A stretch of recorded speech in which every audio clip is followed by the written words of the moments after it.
Trash doesn't get a seat at this table, my mother murmured, loud enough for everyone to hear, soft enough to pretend it was kindness.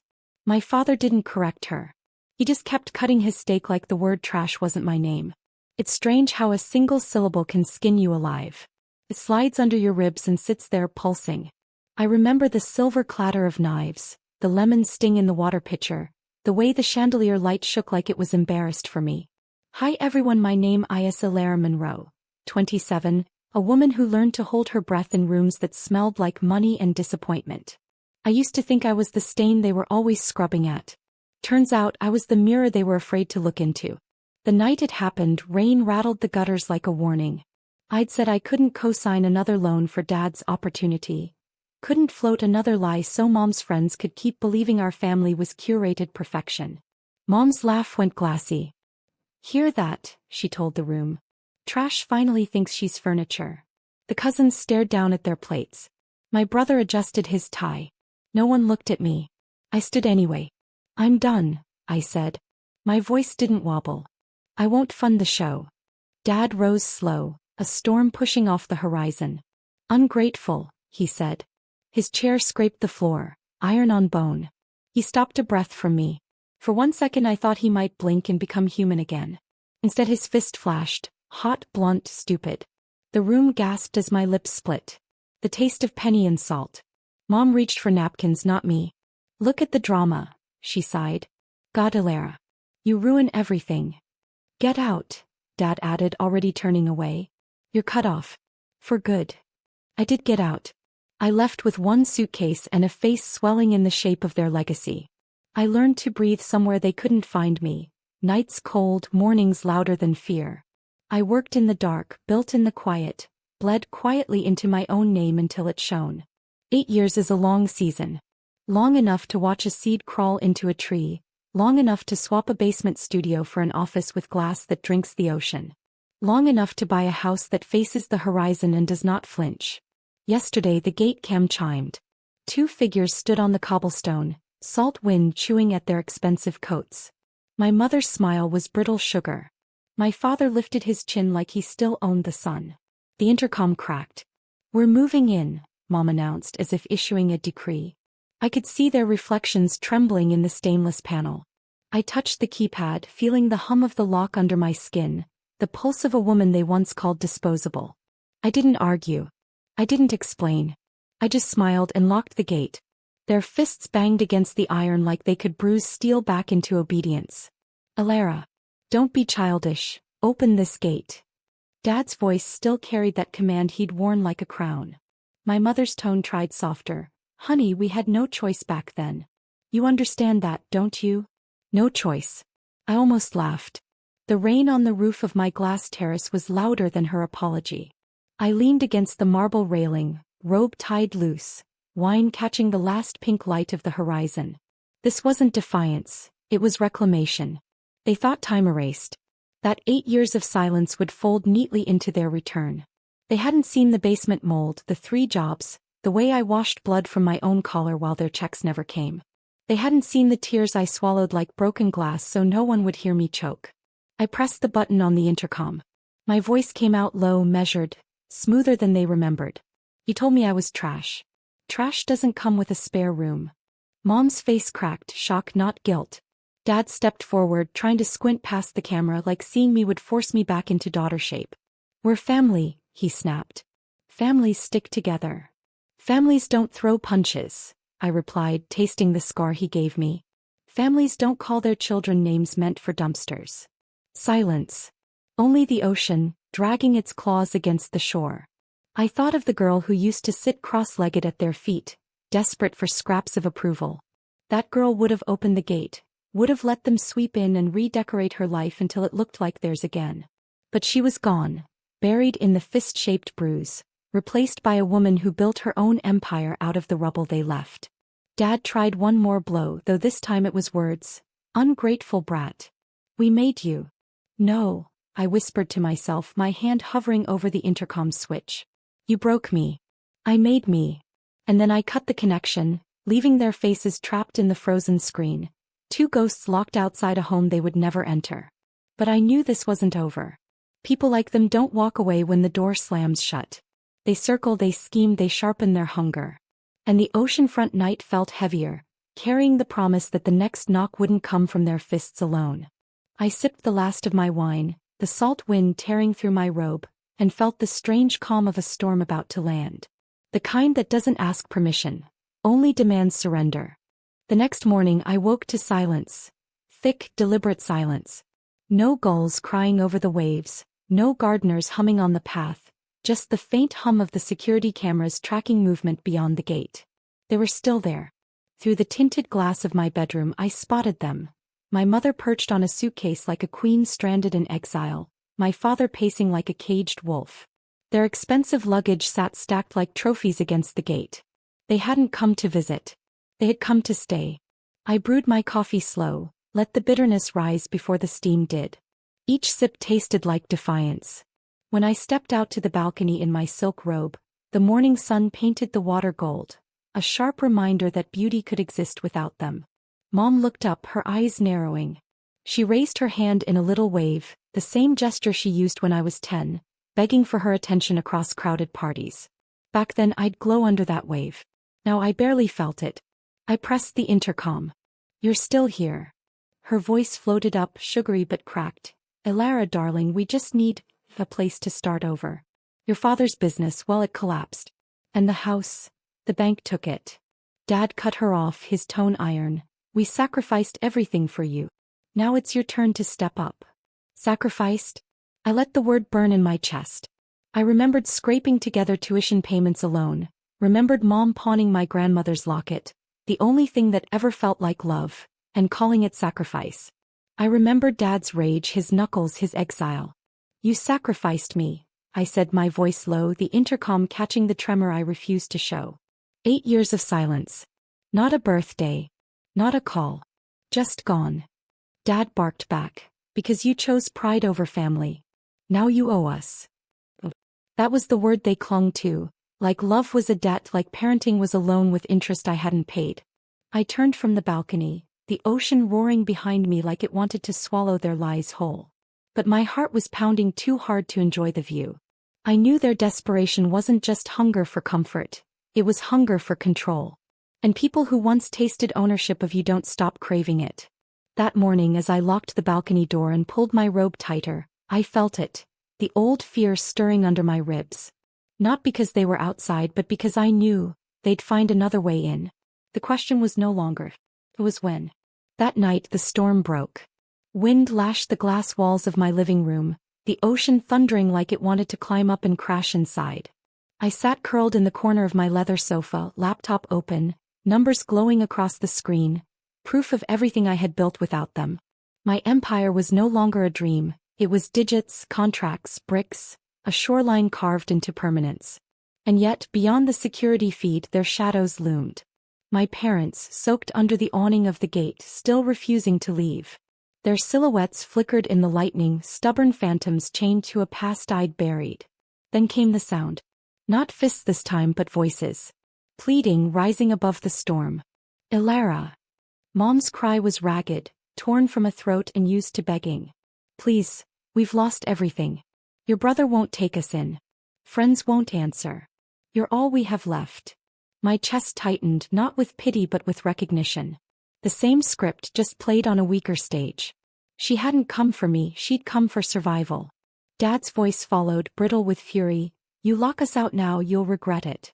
Don't think your fancy gate makes you untouchable. We're blood. That means something."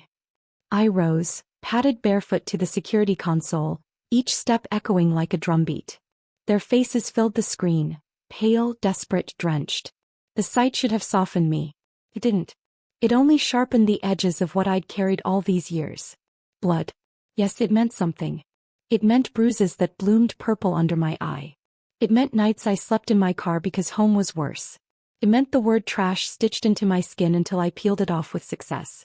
I leaned close to the mic. My reflection in the console was calm, almost frightening in its stillness.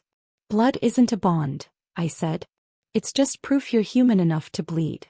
Mom gasped. Dad cursed. The storm howled like it wanted applause. And then, knuckles rapped against glass. Not the gate. My window. I spun, heart hammering. A figure stood on the terrace. Rain dripped from a black coat, face shadowed but unmistakable. My brother. The golden child. The one who'd inherited their love when they threw me away. Lightning split the sky, framing his grin. "Long time, sis," he said, voice muffled by the storm. "Thought you might use some company." But the way his eyes flicked over my house, the marble floors, the art-lined walls, told me he wasn't here for reunion. He was here for spoils. The doorbell chimed, low and deliberate, like he already knew I would answer. My pulse drummed against my skin, but I unlocked it anyway, because running from ghosts only gives them teeth. My brother stepped in, shaking rain from his dark coat. His smile was polished, but his eyes were scavenger sharp.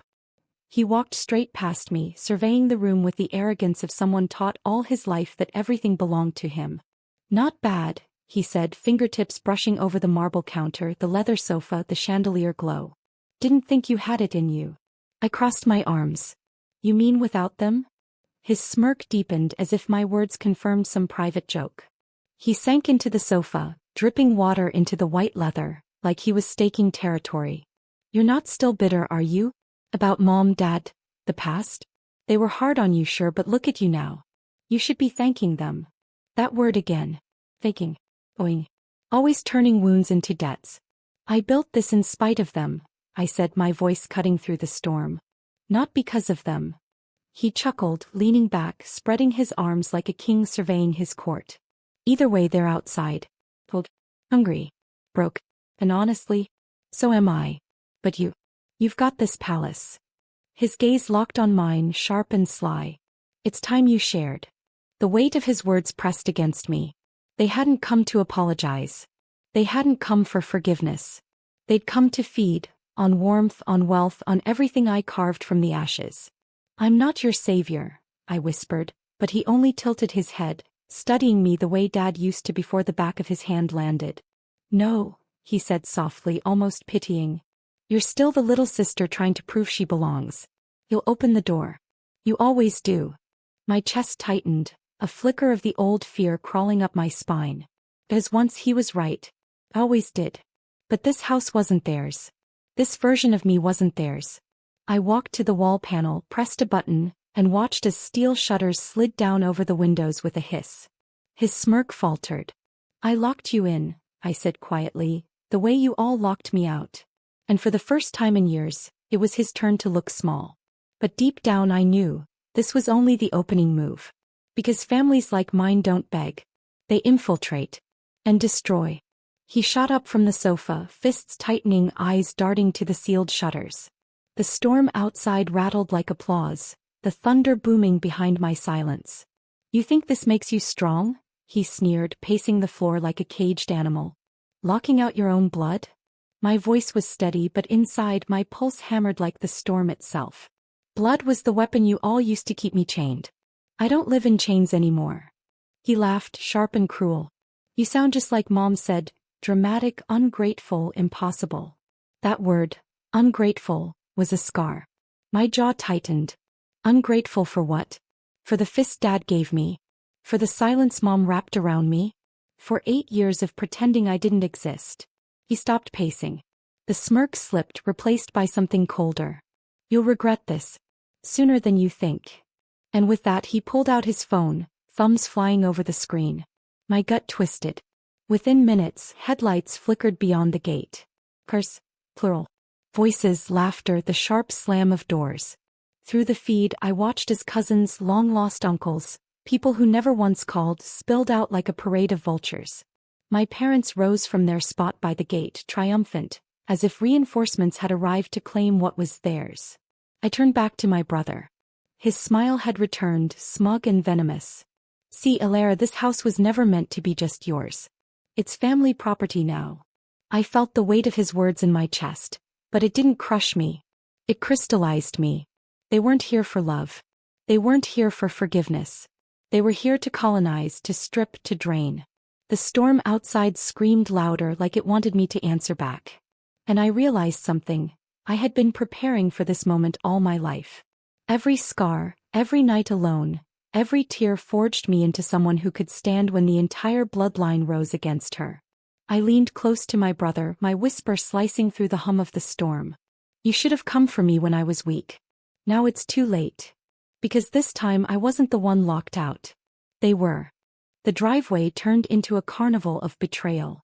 Headlights sliced across the waves, shadows stretched long and greedy over the wet stone. My cousins shouted my name like it was a game, their laughter jagged against the roar of the ocean. Open up, Ilara, one of them called, shaking the bars of the gate.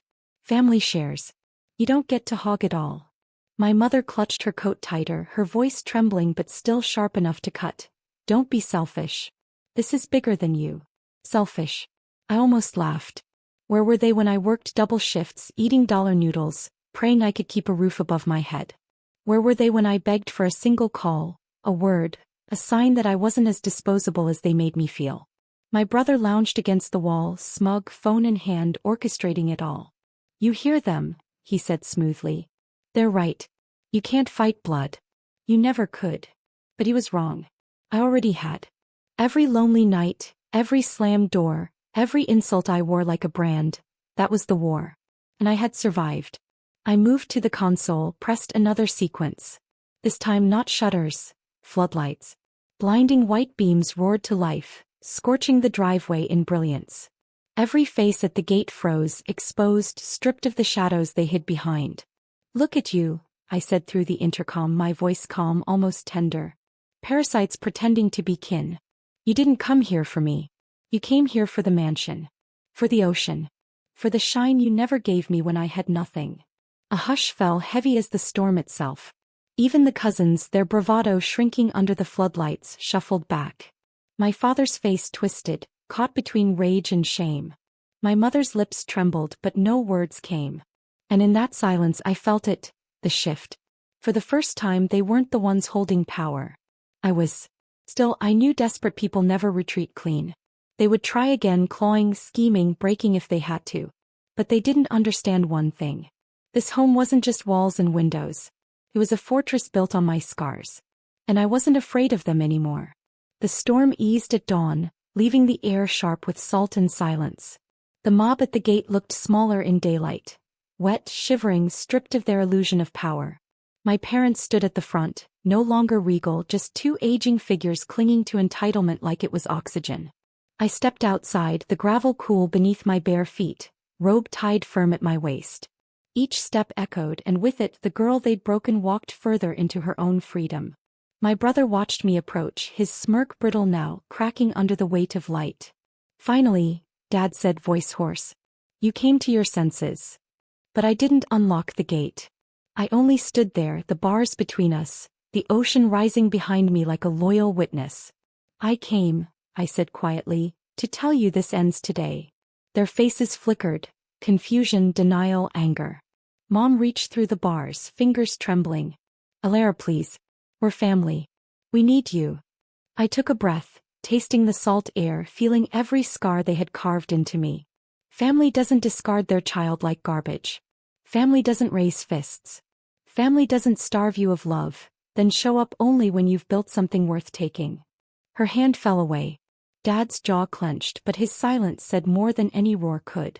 I lifted my hand, pressed one button on the remote. The gate hummed, not opening but sealing tighter. Behind them, one by one, the headlights flickered out as neighbors emerged, drawn by the chaos. Whispers rippled, shame spreading faster than the tide. They wanted a stage. I gave them an audience. Go find your own shelter, I said. My voice was steady, final. Because the girl you called trash is gone. And the woman standing here owes you nothing. I turned, leaving their stunned faces behind the steel.